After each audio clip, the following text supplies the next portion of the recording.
Wesh les petits potes, j'espère que vous allez bien. On va réagir au dernier chapitre de One Piece, le 1078 intitulé Temps d'évasion limité. Alors voilà, petit récap rapidos, prestos de la semaine dernière. Shaka qui se fait no-scope, Shaka qui se prend une balle dans la tête par le fameux intrus, traître ou pas, à voir par la suite. Alors ce personnage était en train de venir, justement, il descendait les escaliers. Alors moi je m'attends à ce qu'on le voit soit dans ce chapitre, soit dans le prochain.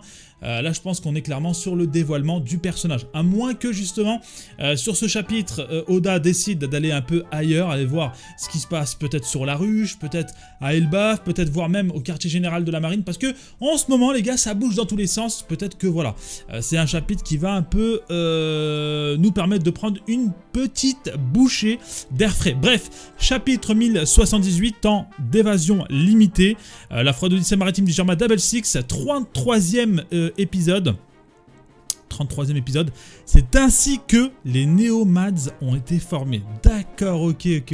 Intérieur du laboratoire Egghead, l'île du futur. Qui est à l'autre bout du fil? Tonton Kizaru vient ici? Oh, ça c'est intéressant. J'ai hâte de voir la confrontation Sentomaru-Kizaru. Il y a une bonne relation entre les deux. Premier étage, bâtiment B, c'est ça. Le CP0 était censé attendre son arrivée après avoir éliminé le docteur. Le gouvernement met le paquet, hein. En effet, je pense qu'il considère que cet incident est bien plus grave que celui d'Ohara. Premièrement, le docteur n'a pas seulement poursuivi les recherches interdites des savants, il les a poussées beaucoup plus loin. Bah bon, je pense et je suppose que Vegapunk, on n'a pas encore toutes les infos sur le siècle oublié, sur les poneglyphes, tout ça. Je pense que là, il nous a un peu gardé une petite partie pour peut-être plus tard, si on le sauve et s'il nous suit en tout cas sur Elbaf. Deuxièmement, contrairement à Ohara, Egghead possède de formidables capacités combatives et défensive. Ok, donc ça on a pu le voir avec le dôme frontière. D'ailleurs même le CP0 ne pouvait absolument rien faire. Dans ces conditions, ce n'est pas très surprenant qu'il soit prêt à en découdre. Préviens-moi s'il y a du nouveau. Tous les autres Dendenmushi du labo sont hors service. Usine, vous l'avez entendu, la marine va essayer de répéter l'histoire, alors tirez-en des leçons. Vous ne pouvez pas hésiter. Ok, donc là il prévient un peu les travailleurs, hein, enfin tous ceux qui taffaient là. Attention les gars, ce qui va arriver c'est beaucoup plus important qu'Ohara. Donc attention, va falloir tirer des leçons de cet incident grave qui a amené tellement de pertes humaines. Donc là, va falloir prendre une décision. Préparez les navires, nous devons quitter l'île, vite, avant que la marine arrive. Écoutez, monsieur Sentomaru. Ok, donc tout le monde veut se barrer. C'est marrant parce qu'il y a des robots et tout. Ok, donc tout le monde va se barrer. Bah, pour moi, personnellement, c'est la solution. Soit t'es plus rapide, tu réussis à te barrer, soit, malheureusement pour toi, toute cette alliance de navires, enfin tous les navires de guerre arrivent, donc les 100 navires de guerre arrivent, et à ce moment-là, t'es complètement cerné et bloqué. Et à ce moment-là, je vois pas du tout comment tu peux te barrer. Bon, après, on va dire, ouais, le Sonigo, tu peux mettre un petit coup de burst et tout, mais ça m'étonnerait, hein. C'est beaucoup trop facile. Deuxième étage, laboratoire, bâtiment C. Usopp, Lilith, sale gosse. Oh, ah ouais, donc on a Usopp et Lilith pétrifiés là. Même si mon côté droit est pétrifié, mon côté gauche peut encore donner des coups. On a Franky, ouais, ok, qui est à moitié pétrifié. Si tu te repenches, je te laisserai tranquille. Clic. Oh, on a un autre... on a un satellite qui arrive là. Qu'est-ce qui se passe? Pourquoi S-Snake? Qui t'a ordonné de faire ça? Wesh, Pythagoras! Ah ouais, d'accord, elle a pas blagué, wesh. Elle l'a anéanti, quoi. Attends, j'ai dit attends! Premier étage, bâtiment A. Tous ces cris et ces explosions, j'espère que tout le monde va bien. J'ai essayé de vérifier, il semble que les séraphins se déchaînent. Tu te trompes, ça n'a aucun sens. Une chose est sûre, lorsque Nami crie, une certaine personne se précipite toujours à son secours en un instant. Bon, on se demande c'est qui, hein.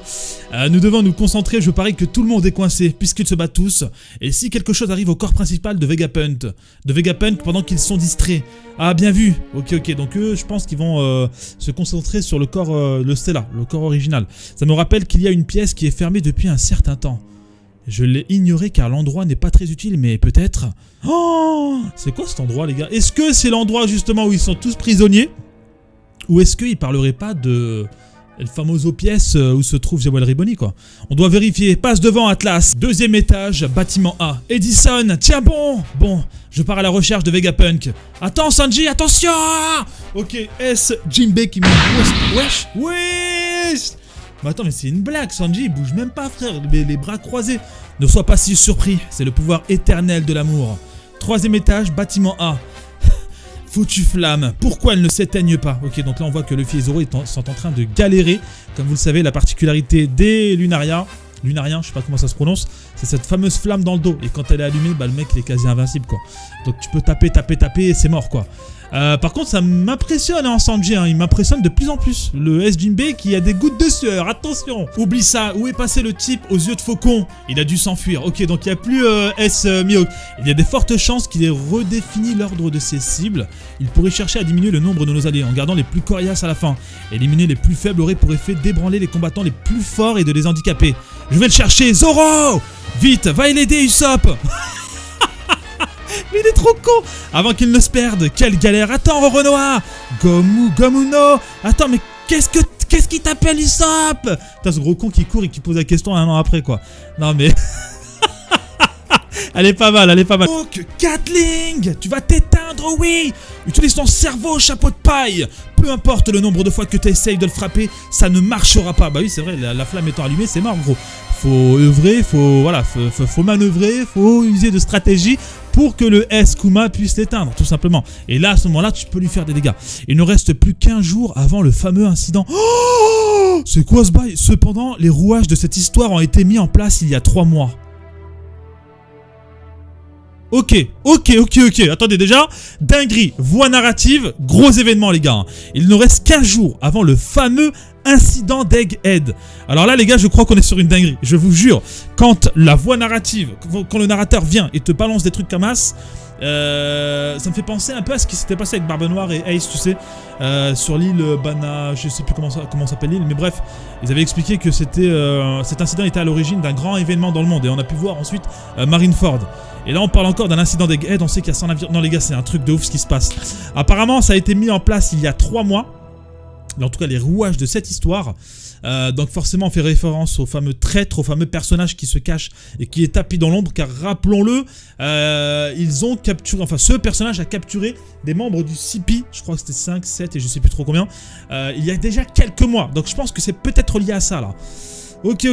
Oh, attends, c'est qui ça? Il y a un personnage qui pleure, c'est Joël Riboni? Joël Riboni, enfin le retour, enfin. Il y a 3 mois, Terre Sainte, Marie-Joase. Ici Egghead, répondez, je veux parler à quelqu'un qui a du pouvoir. Le docteur Vegapunk fait des recherches sur le siècle oublié. Oh, la balance. Il y a une balance les gars, il y a une balance. Une balance qui est bien au courant. Des agents du CP5 ont été dépêchés pour vérifier cette info. Mais leur inspection n'a rien révélé. Et leur navire a mystérieusement disparu alors qu'ils tentaient de quitter l'île. Le CP7 et CP8 ont été déployés pour faire la lumière sur la situation. Mais aucun navire gouvernemental n'est revenu d'Egghead. C'est encore Egghead, passez-moi les hauts grades. Oh, il y a une balance, oh la dinguerie. La conversation entre les 5 doyens et cet individu a révélé toute l'étendue de la trahison du scientifique de génie. C'est ainsi que les 5 doyens ont décidé d'ordonner l'assassinat du docteur Vegapunk. C'est au Cypher Pole Aegis 0 qu'il revient d'exécuter la mission. Ok, putain tu vois l'envers du décor, tout ce qui se passe en coulisses quoi. Cependant les 5 doyens ayant prévu que Vegapunk résisterait, ils ont donc envoyé l'un des leurs escorté par l'amiral Kizaru. Ok, donc le mec doit être chaud.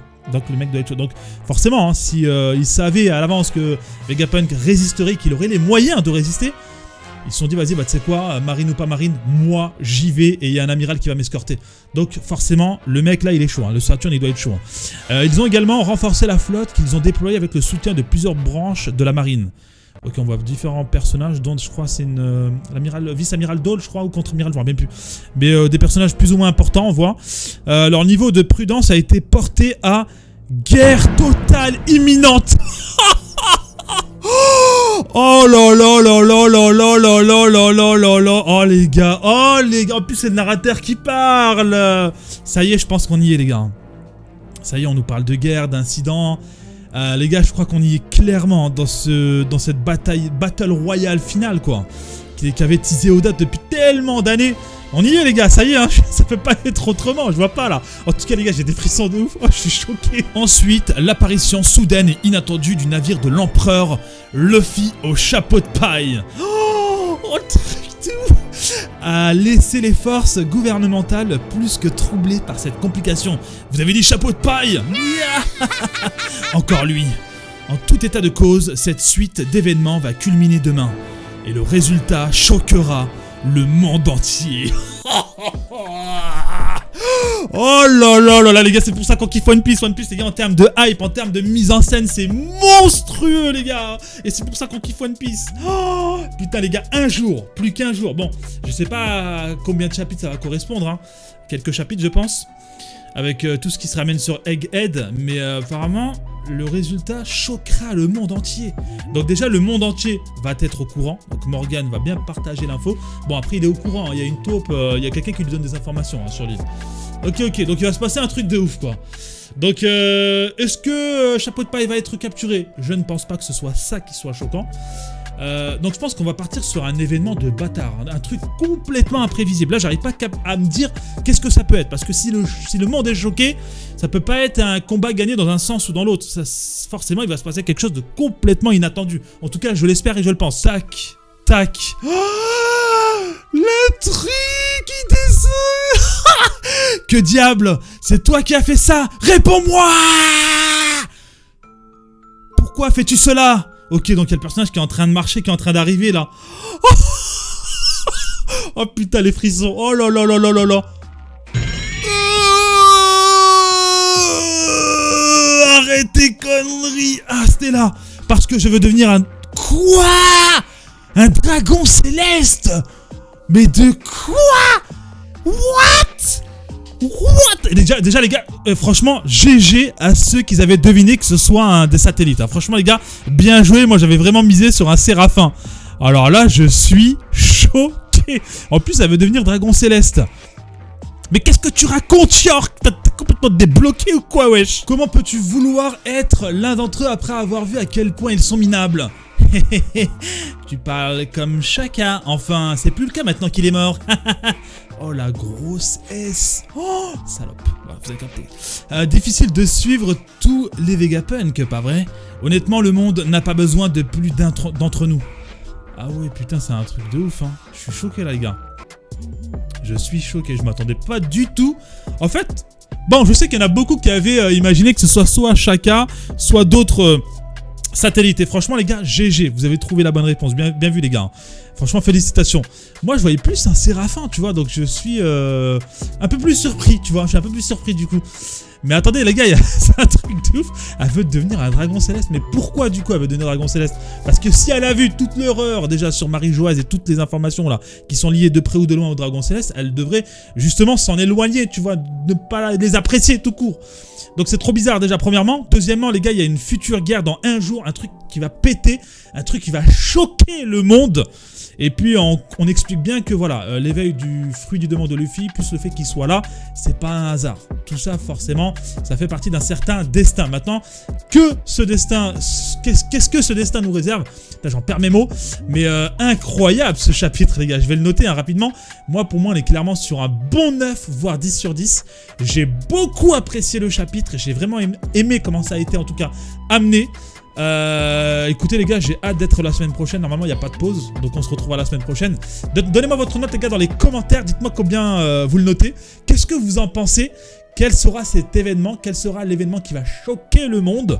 Et puis dites-moi dans les commentaires si vous aviez deviné vraiment que c'était elle ou pas, que c'était York le traître. Mais du coup GG en tout cas à ceux qui l'ont trouvé hein. Bref les gars, je vais couper là, c'était Roro. N'hésitez pas à vous abonner, liker, commenter. Je vous dis à très bientôt. Peace.